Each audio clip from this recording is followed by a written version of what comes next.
What is up, fantasy people? You're back with the True North Pod. Trav and Ty in the house. Ty, how you doing, my man?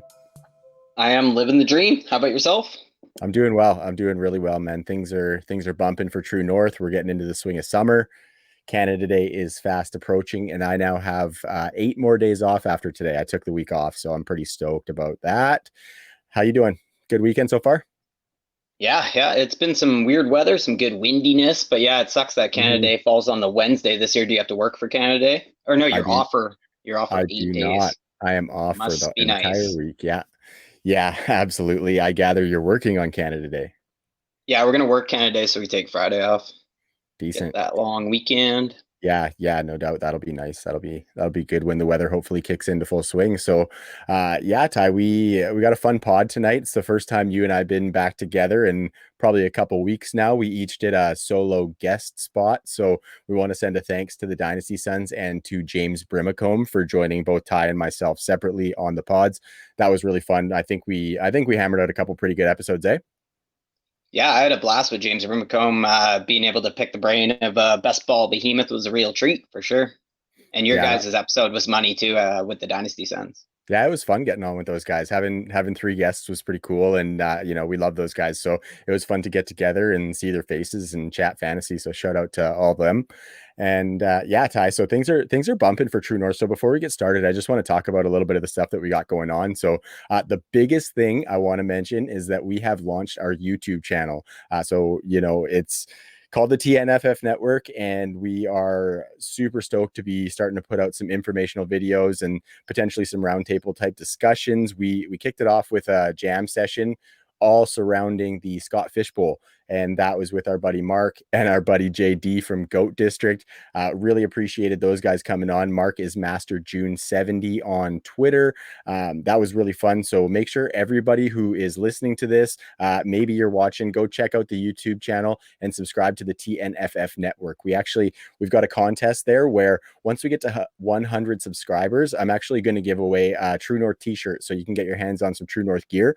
And I mentioned in one of my videos appreciating our new subscribers that I'm going to put some feelers out there and see if I can sweeten that pod a little bit. So anybody who's listening right now, please go to the YouTube channel and give us a subscribe. That would really, really help.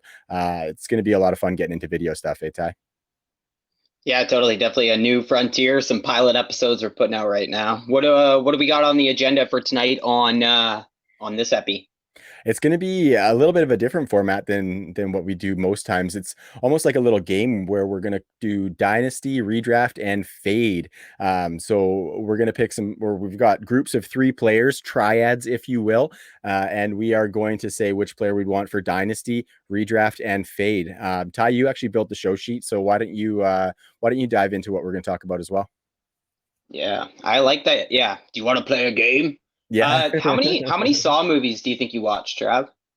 Probably like one or two. I'll be completely Me too. honest. I think I got a good three in me, maybe. Yeah, I'm not the hugest like horror movie fan. Like I don't want to Oh, me be either. Yeah. jumping out Like, of my seat while I'm watching a movie, and I don't have a well, I long think it's a attention lost. span. Yeah, it's a lost Yeah. genre. Like, it's not like Silence of the Lambs is the way I describe a horror movie, but obviously there ain't no horror movies that are running for Best Picture anymore. But I think, No. putting stereotypes aside, they definitely horror movies were a big part of my life for sure when it comes to the techniques of seduction with the ladies, right? Yeah, absolutely. They're coming in close. Maybe a hand on the knee or something like that's a good way to break that ice when you're young and trying to get a little frisky. I know Sabrina, my wife, really likes the horror movies. She's a little bit psycho that way, but I love her nonetheless. She's my kind of crazy. So yeah, Ty, are you fired up for this episode playing a game or what? Yeah, I mean, like how it's going to work is we have to decide between three players loosely and sort of completely an entire ripoff of Keep Trade Cut. And Hmm. what we're going to do is take a trio of guys, split them up by format, and we have to kill a guy, gang initiation, fantasy football style. So we'll lay Whoa. out three guys. One guy you have to take for your dynasty roster, the other for redraft, and one guy we got to vote off the island. The trios are what it's all about. Like all the gimmicks and thrills are not meant to draw attention away from the players because really that's what this one's going to be all about. We want to pit some similar players against one another. So we have some guys who have, identical traits. A lot of them are going to be very close in drafts, be it redraft, best ball, or dynasty startup. So we'll be talking some ADP. But yeah, it's that time of the year when we have to start making these tough decisions. We want to know who we're going to take inside of our tiers come our home leagues, right? And it also helps us mine some value, right? Find some arbitrage plays, or maybe chickadee check ourselves if we're getting too high on certain players. Yeah. Shotgun Anything you shells want is to add bad for there? your health. just, I just some ice cube lines. Yeah. Yeah. love Good it. old ice cubes. Ice cube. We like good old ice cubes. Ice cube. We're Brings the big. b-boy out in me. Yeah, absolutely. Bootlegs and B-sides is still one of my all-timers. I love it. So should we start with probably the hardest decisions, but at the same time, not always the most impactful for a fantasy team, like the quarterbacks? Totally, man. I think this is like dual faceted, right? Like we kind of ride on the fence as far as analyzing towards superflex and towards one QB. I think we're just versatile that way, no big deal. But superflex is a huge format, and I can say for sure that the majority of my leagues are superflex. We got the Scott Fish Bowl coming up that you and I are both a part of. That is a superflex league. So I think quarterbacks are becoming more important in the eye of the fantasy gamer. So I think it'll be a good start off to touch on them and then get into some of them running backs and receivers, which we really love. Yeah, that's a good point. Like, it's always what I think about quarterback is always just the position in which the tiers are tight as packed. Like, Mhm. actually, Lamar Jackson last year, he had a historical advantage as quarterback one overall. A lot is dished about how special Lamar's season was, but on a point per game basis, he scored 6.6 more fantasy points per game compared to the quarterback two overall. For reference, the year before, Mahomes had like a 4.4 point per game advantage over the competition. Peyton Manning, 2013, shout out to GOAT District JD, 3.2 point per game advantage. 2010, Michael Vick, 5.6 point per game advantage. Die Eagles die. 2007, Whoa. Tom Brady, 50 touchdown season. He had just over a 5 point per game advantage. I bring all that up really just for fun, but my point I wanted to make is the points per game difference. Like the quarterback two overall last year in fantasy, he had just over 21 points per game. Five signal callers had between 20.4 and 21.4 points per game last year, according to fantasy data. So just 1 point per game difference. And even if you keep going down the scoreboard, we see the next seven quarterbacks in fantasy last year, they were separated by less than 2 points per game. And I'm going down all the way to like quarterback 14 or 15. So what I'm thinking is value is still very important at quarterback. That's all I want to say. Their price in fantasy drafts is more important to me than even debating between inside the tiers, whereas picking the correct running back in a tier can literally win leagues. I like But that. with all that said, Trav, you said it, man. Like, it's a super flex world. A ton of leagues are super flex. The majority of stranger danger leagues are super flex, and picking between players in these tiers, it is super important. And those decisions can probably drive the success of a lot of dynasty super flex teams. Mentioned Lamar, but Mahomes was a massive W the year before. I think guys like Dak and Kyler were huge Ws last year as well. Trev, I've been battling with this idea this offseason. What do you think about late round quarterback right now? Not the concept, like the names. The more I do drafts, the more I notice the types of quarterbacks that we usually target later in drafts. They just ain't there. The attributes I chase for fantasy they're all higher up in drafts right now. And the names I do see, I just don't see that top five ceiling for Yeah. fantasy. Yeah, I'm with you, man. It definitely gets a little bit sparse, almost to the point where you, in a one quarterback league, you might want to take a second guy and stream from within, as I call it sometimes. So yeah, you got to be a little bit careful, and like there is some upside there a little bit. Like Jared Goff is one that's maybe not super late, but a little bit later that I kind of like. So we're gonna get into all these guys as well. So I think why don't we kick this off, buddy? Yep. So who is our first group here? Let's take a look. We have Kyler Murray, Deshaun Watson, and Dak Prescott. So you got to pick one for redraft, one for Mhm. dynasty, and you got to fade one. Gimme, gimme, gimme. Yeah, so I'm going to start with my fade first is Deshaun Watson. And, I think it's a tough one because on a previous episode, you mentioned that he could be set to put this offense on his back. And I think that it does look like that. Brandon Cooks is a nice acquisition, not necessarily a recovery from the Hopkins trade, but it's another body who is capable in there. But I think the fade for me just comes from the offense overall. I think, he's not going to get those easy dump offs to the running backs because they don't really do that so much. And I just think the the other two are set to explode. So that kind of gets me into Kyler and Dak. And this one's pretty tough because it's interesting. In my redraft rankings, I have Dak ahead of Kyler by one spot at the 3 and the 4 spots respectively.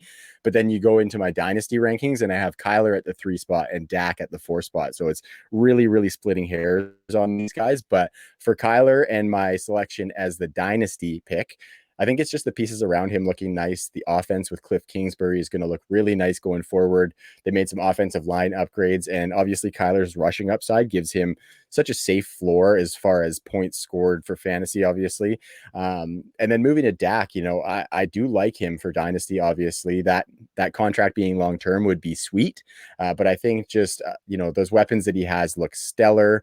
I think he's going to explode for redraft, and that's kind of why he's my pick for redraft. Just with him looking to pass the ball a lot in that McCarthy and, of course, our boy Kellen Moore offense. Where do you sit, Ty? So I went Kyler dynasty, Dak redraft, Deshaun Watson fade. Where are you sitting? I have it identical, and even some of the right down to the numbers when it comes to what you're talking about with Kyler and Dak Prescott and the interchanging when it comes to dynasty and redraft, absolutely identical. And I think you mentioned it perfectly. Like, it is just the confluence of events that we see more likely in Dak Prescott, Kyler Murray situation than we do with Deshaun Watson. But basically, I think it's an interesting group because this is a group of the top 5 quarterbacks in rankings and ECR. I think it's the second tier in all formats, behind only Patrick Mahomes and Lamar Jackson. Would you include Russell Wilson in this tier, Trav? Yeah, I think I probably would for redraft purposes. Actually, for redraft and dynasty, Russ is my quarterback 5, so right behind those two. And I think with those receivers that he's got, he's going to have some nice seasons coming up. So really, really close. But I like the 3 that you picked because there is some youth there and there is some change in those offenses. So it's definitely a good conversation to have between those 3. Yeah, I think just going back to what I was saying about the types of quarterbacks that we're looking at in late round quarterback this year, that this is why I'm gravitating to this tier. It's just we've dipped our toe. It's earlier than we've had to dip our toe into the quarterback pool than past seasons, but for best ball, for Superflex, I'm just thrilled to get one of those quarterbacks. I think we can throw Russ Wilson into that tier. I think he's a tougher sell for home leagues though, for Dynasty, I have him in that tier just for the minute possibility that one day this offense throws the fucking ball and they will dominate the league on first down with their elite quarterback. And so for that dream, I'll still take a shot on Russ. He's number 1 since coming into the league in fantasy points per dropback. He's the number 1 quarterback in fantasy over the last 3 years combined. And he straight up fights all the rules. He's just freakishly efficient. And for best ball, it kind of eliminates the downside that Russ comes with anyways, those down weeks. And until this offense does, transform, probably so long as this coaching regime stays, those down weeks will be there. But so will week winning stretches because of that talent. And getting back into this tier as a whole, ideally, we want to target like one of these 4 quarterbacks who falls the most in drafts, or the one we have the strongest conviction on. But I really can't stress enough that hook up one of these quarterbacks. I want one of these quarterbacks this year. With rankings, site ADPs, the information super highway, late round quarterback just has such a footprint on even the most mainstream fantasy outlets. And there's many quarterbacks, there's just not many of them who have that explosion for fantasy in their range of outcomes. And I think Dak Prescott is in a great spot to do it. I think Kyler, Russ, and Deshaun are all special talents. And should their situation come together, any of those guys can put up those quarterback 1 overall seasons. Yeah, love that. I love it. Real quick question, Ty. Where do you have Deshaun Watson as far as redraft rankings right now? Just because that's interesting with the change in the offense and the lack of Nuke Hopkins. I'm just curious.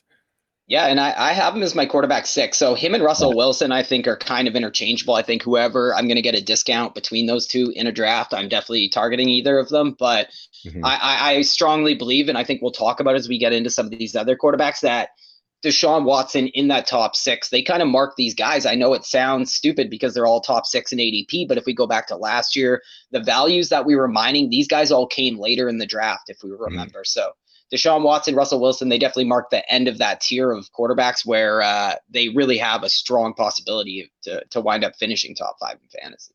Totally. Yeah, I have my 6th spot as well. Yeah. So what about these next guys? Yeah, let's talk about them, because these are the guys that, arguably people will make arguments could be in this tier. Maybe they're guys who are in the next tier and you're targeting instead of the tier we just talked about. So I have Carson Wentz, Josh Allen, and Matt Ryan. What do you got for me? Yeah, well, first, I hope you realize that I chose to kind of disregard your die Eagles die comment earlier because that was pretty rude. Uh, but yeah, as far as this triad of quarterbacks, Carson Wentz, Josh Allen, and Matt Ryan. Carson Wentz is the one I'm choosing for Dynasty. Josh Allen is my fade, and Matt Ryan is my redraft quarterback. I think the only one of the three that I can see even close to the tier above with Russ and Deshaun Watson is Carson Wentz. I think he just brings that proven production. He was quarterback 7 in 2019, and I think he could have a top 3 overall ceiling in my opinion. Just if that offense starts to come together, maybe not necessarily in 2020 when those receiver pieces are kind of morphing into what we hope they can be, but I think 2021 and beyond, he definitely has that ceiling. No homer, but I think that it's everything's set up for him. The offensive line, Miles Sanders is looking fresh in that offense, and yeah, I think Carson Wentz's talent is up there with the best in the league. So that's my dynasty choice. As far as the fade, Josh Allen. I just think regression is coming from, especially those 9 touchdowns that he had last year. I think that's going to fall down a little bit. You can't really bank on that, and just the inaccuracies. I think his floor could potentially be being so erratic in the passing game in the next couple of years that the Bills could potentially look for a replacement. Now, that's not what I'm saying is going to happen, but I think that's potentially within the range of outcomes with kind of the profile of quarterback that he is. And lastly here, Ty, I'll kick it to you real quick. I think Matt Ryan for redraft is the choice just because that offense is looking nice and condensed, but it has really good weapons. I think Todd Gurley is going to be an improvement on Devonta Freeman. And I think, with the guys they've added in the last couple of years, the offensive line could get a little bit better. So I think that could help Matt Ryan as well. So Matt Ryan's my redraft choice. Sorry, dude, I cut you off there. Have at her. No, I was going to hop in on Carson Wentz. I thought it'd be a good way to go back and forth there because I also have him as my dynasty one, and I like that we have a difference here because I have Josh Allen as my redraft. I have Matt Nice. Ryan as my fade. Carson Wentz, he's probably the closest to that next year we just blabbed about, and we've seen him be a top 5 fantasy quarterback in the past. Wentz is my quarterback 7 in dynasty. He's my quarterback 8 in redraft, so it does reflect that tier break that I was kind of talking about. I think there's one big hangnail for me, and it's just that the quarterback position. I'm looking for the next Mahomes, that next Lamar, and Wentz is still fairly expensive in all formats. And with the power of hindsight, I just don't think Wentz really stacks up, meaning I think he would have to throw like 45 touchdowns in a season to have that top 3 season. Weighing in on my fade, I think it's similar to what I'm talking about with Carson Wentz, but more extreme kind of. I say Matt Ryan would have to like break the record for passing for fantasy this year, in my opinion. He's ranked pretty close to his ceiling would be my argument. I've said a bunch that Atlanta was a dozen completed passes shy of breaking the NFL record last year. And at the same time, statistically, Matt Ryan had one of, if not his second worst season of his career. The rushing for fantasy is definitely real too. I think that's what we're kind of talking about here. We know some of the premiums we've had to place on rushing quarterbacks in recent years. And Matt Ryan made that narrative easy to kind of spot last year. He finished as the quarterback 11, and every single quarterback inside the top 10 in fantasy last year had over 150 rushing yards. My point is, like, he was the quarterback 11 last year. It's just not the advantage we're looking for. It's lower than the bar for streaming quarterbacks even. And if we look at points per game, Matt Ryan was the quarterback 12. He scored 17.8 fantasy points per game. And he was in that giant second tier I mentioned right off the top of that there.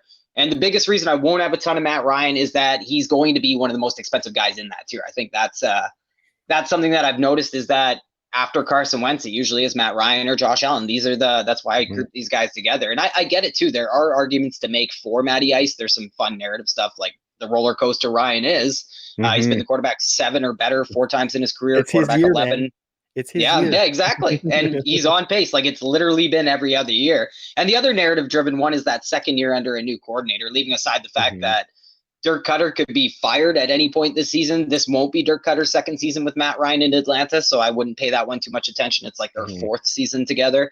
The one thing I was struggling with, though, post-NFL draft was maybe he can have that huge season, Matt Ryan, because even though some of us believe there'd be lots of change in Atlanta this offseason, nothing really has changed. Atlanta should remain very pass-heavy. I like that you said Todd Gurley probably will be a better version of Devontae Freeman, Mm-hmm. basically.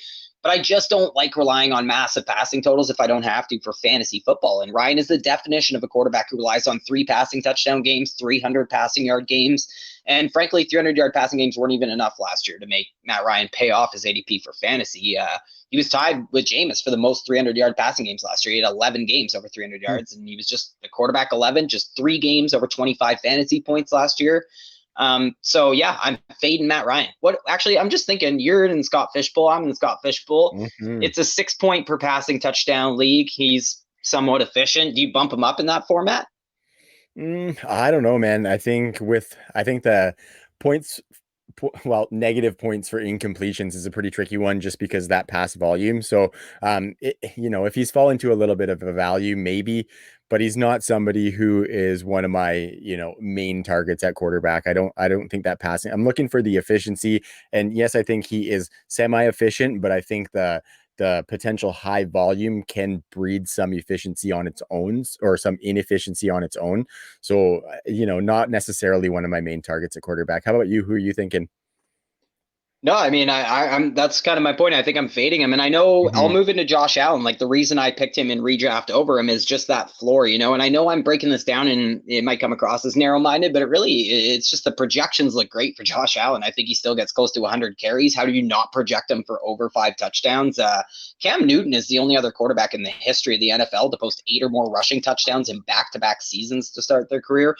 And Josh Allen's also led the quarterback position in rushing touchdowns since 2017, and he's only been in the league since 2018, of course. But yeah, all rushing for Josh Allen. And with all the weapons in the passing game, arguably the best deep ball wide receiver in football right now Mm-hmm. with Stephon Diggs, I think there Totally. should be some big spike weeks for Josh Allen as well. And I have very little faith in Josh Allen and his deep ball accuracy. What I hope happens is maybe Buffalo passes far more on first downs and they just operate in that 5 to 15 yard range down the field because there is a knock against Josh Allen. They have a really outlier strength of schedule. Like it is really difficult, and it was a very easy calculated strength of schedule for the Bills in the passing game in 2019. So even with how powerful their defense is to be a winning football team, they probably have to keep it safer than some people are hoping or thinking in the passing game in Buffalo. So I think that whole tier is it might be a fade for me overall in redraft, Mm-hmm. but they're guys I still have a lot of faith in, except Matt Ryan's just the guy who I think doesn't necessarily belong in that tier, or it won't surprise me if he's not in that conversation next year.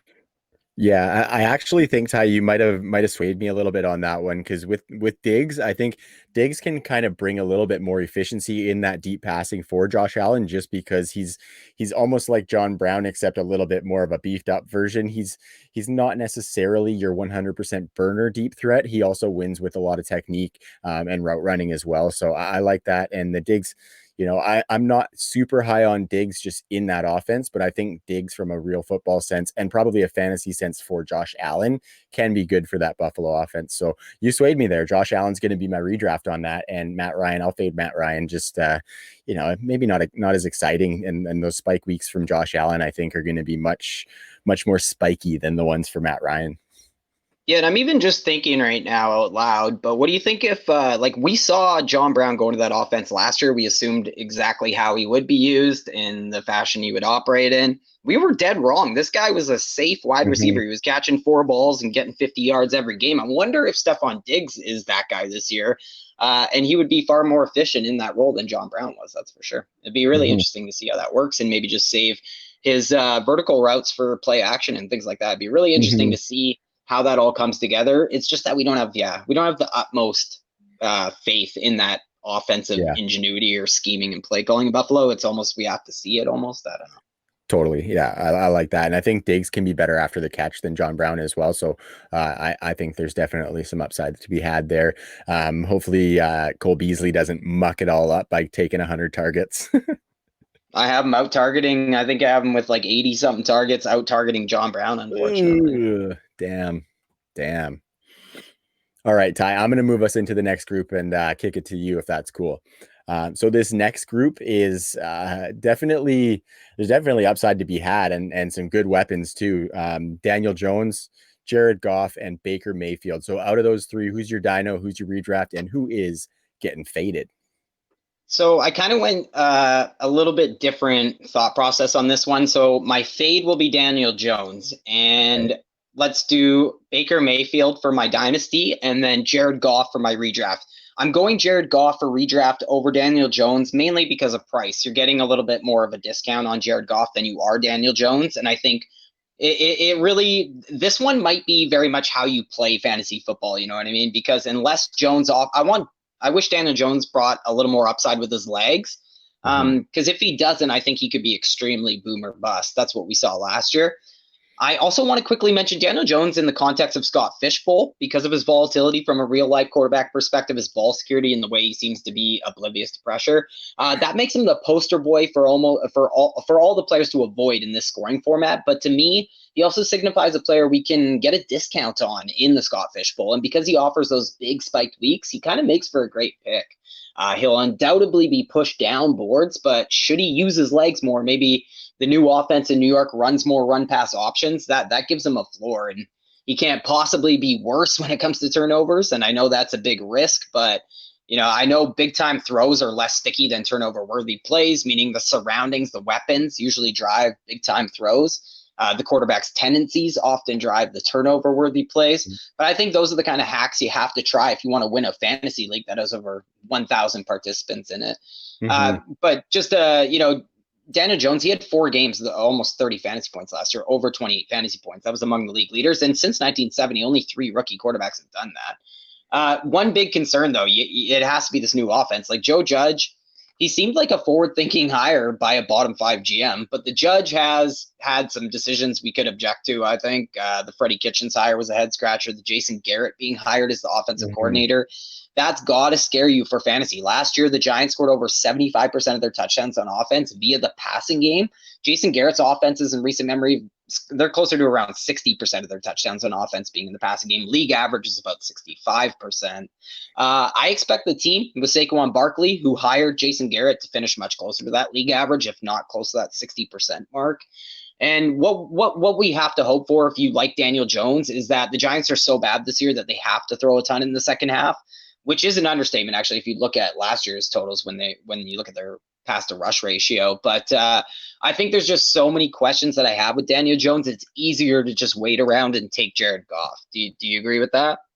Well, I actually have them a little bit different. I do agree that if Goff's going behind Daniel Jones right now, especially for 2020, I would definitely lean towards Goff. But so I'll lay mine out here. Daniel Jones is actually my dynasty choice, and Jared Goff is the redraft choice, and Baker Mayfield is the fade. And for Daniel Jones, I think it's for the future his weapons can only really get better. Darius Slayton, we like. Evan Ingram is probably a top 5 tight end when he's healthy. Definitely a top 5 tight end when he's healthy. And Saquon is, a nice little safety blanket behind him. And I do think he has maybe a little bit more upside than we saw with his legs because he is mobile. He just has to run the ball as opposed to throwing interceptions or fumbling it. But I think in the future he could get some of those rushing totals and get a little bit better in the passing game with, like you said, that defense not being that great and them having to pass the ball and getting those spike weeks. Kind of similar to Josh Allen, like we mentioned just before, where he's going to get some of those big weeks just because just the type of player he is. And so for Jared Goff in the redraft, I just think that offense is going to lean on him with having such youth in the running back core. And I think for fantasy, he's going to be great in 2020. The offensive line is still bad, so I don't think that plays to them being run heavy or anything. And I think the receiving weapons are still great with Cooper Kupp and Robert Woods, and them looking to run more 2 tight end sets, which I think will lean to a little bit more efficiency and mismatches for Jared Goff to exploit. So that's why I have him at redraft. And to finish up here, Baker Mayfield is the fade, just because I can, with Kevin Stefanski coming in and 2 solid running backs in the fold right now, I could see them skewing a little bit more run heavy. So I think Baker Mayfield will turn into one of those high efficiency, maybe lower volume type of guys, not necessarily the guy who's going to be giving you a whole ton of ceiling as far as fantasy is concerned. So Baker, I really like him because I like the weapons that are there and I like what he can do as far as being accurate, but I just think he's the fade out of that group for me. Yeah. So is Jared Goff your redraft then? Yeah, Jared Goff was the redraft. Yeah, I think he's going to have a really good year with, I think I've said it before, Sean McVay is going to try and kind of reprove himself as one of the best play callers after having a weird year in 2019. I think they're going to come back with Cooper Kupp being the focal point. Brandon Cook's out of there, so the wide receiver core is less muddy, and I think Jared Goff's going to have a sneaky season this year.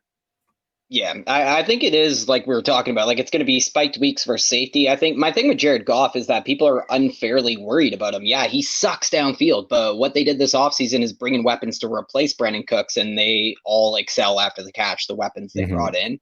This offense will use a ton of pre-snap motion, shitloads of play action. They were number one in that department last year. And by not addressing their offensive line, I'm betting they plan to get the ball out super quick, Drew Brees quick. And we saw some of that last year. And that's why I'm saying about the deep ball. They threw deep less than 12% of the time, 20 yards downfield, right? Yet Jared Goff was third in passing yards last year. He supported a top 5 wide receiver for fantasy all season long. Yeah, it was Cup for the first half, different guy, Bobby Woods for the second half, but we also saw Tyler Higbee proliferate. Overall, Mm-hmm. under Sean McVay, though, this has been a fantasy powerhouse, like you were saying about them having sort of a weird year last year. And heading into 2020, we should see McVay take this offense even further down the trail they're blazing, like this after the catch kind of thing. And Mm-hmm. they already have over 4,000 yards after the catch from the wide receiver position over the past 2 years. That's number 4 and first in those seasons.